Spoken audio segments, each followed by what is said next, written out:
Well, things sure have changed and remote teams are here to stay. And one of the hardest part of building a remote team is hiring.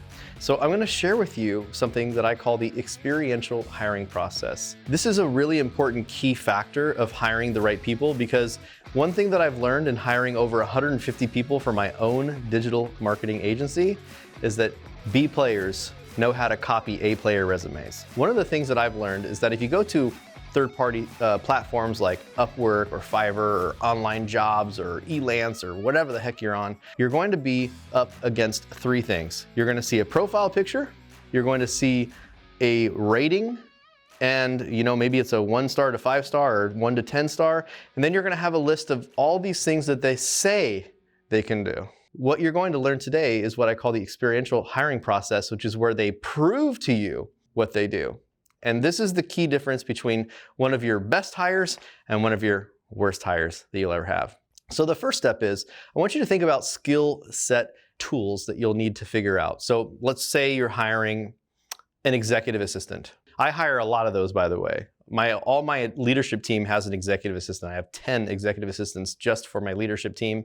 So I'm very familiar with hiring them. One of the things you need to think about is, what are the skills that they need to have?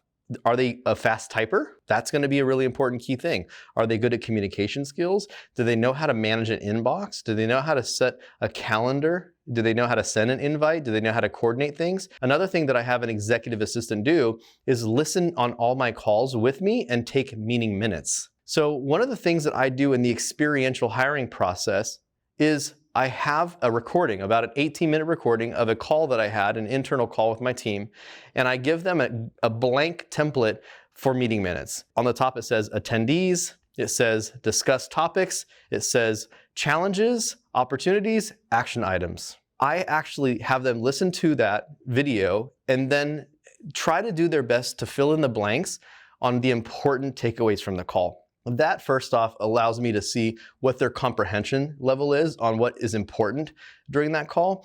It also allows me to see how fast of a typer they are. Why? There's a platform that I'd love to share with you guys. I'm not being paid by them. It's called Vervo. It's actually an HR application screening software that has built-in tests you can do. That's what we use. So they can actually listen to the call. They can take the test, and then it times it. So I can see if it took them an hour to do an 18-minute call, then I know they're probably slow. If it's 18 to 25 minutes, it's probably good, right? If it's 30 minutes, maybe they struggled a little bit and they had to go back and listen to it, but that's still okay. So think about things that you could do in your business for certain roles that you can test their skill levels. Maybe you're hiring a web developer. Maybe you can give them a test. Maybe you can set up a server, a test server, and give them a login to go and make a website or make a web page or make some edits to a page and test their comprehension skills. Maybe you're hiring a graphic designer and you give them a sample graphic that you want them to do for you. Or maybe you have a video editor and you have a compilation of raw video files and you ask them to put together a final product, and you see how long that'll take, because when they click the button to say start, it'll put the timer up, and you can even set a limit on how long someone has to do a certain activity. So that, my friends, is the experiential hiring process. The steps of doing this are very simple. One, you have to understand the role of each of the people in your company that you're trying to hire for.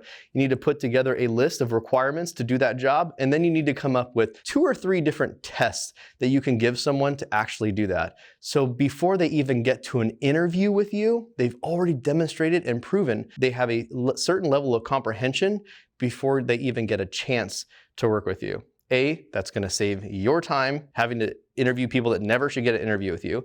B, it's going to prove that they already have some sort of a minimum skill set before they get in there.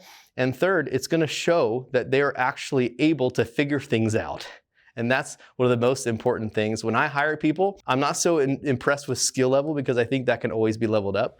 But there's 3 things that I care about the most when I hire people. One is their ability to adapt. Adaptability is number 1 important. I want to be able to give them something and them to figure it out. 2 is work ethic.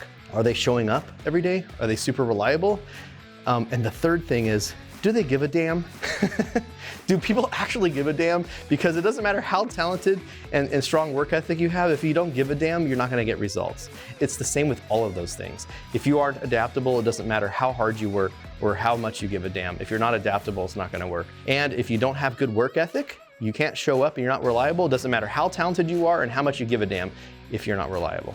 So there it is, ladies and gentlemen. My name is Jeff J. Hunter. It's an honor to serve you today at Digital Marketer. Until next time, see ya.